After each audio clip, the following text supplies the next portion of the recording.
পদ্মা সেতু চালু হওয়ার কারণে ফেরিতে এখন গাড়ি আসে কম, যার কারণে আপনার অনেক সময় ধরে বসে রয়েছে এই যে ফেরিতে।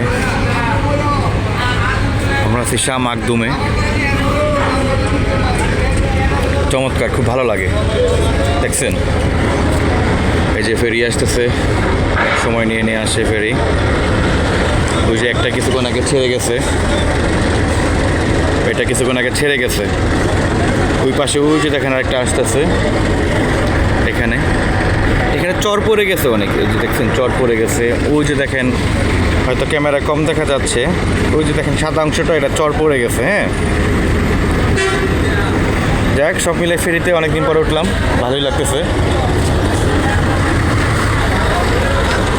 দৌলদিয়া পাটুরিয়া যাচ্ছি শাহ মাকদুমে। সবাই ভালো থাকবেন, সুস্থ থাকবেন, আল্লাহ হাফেজ।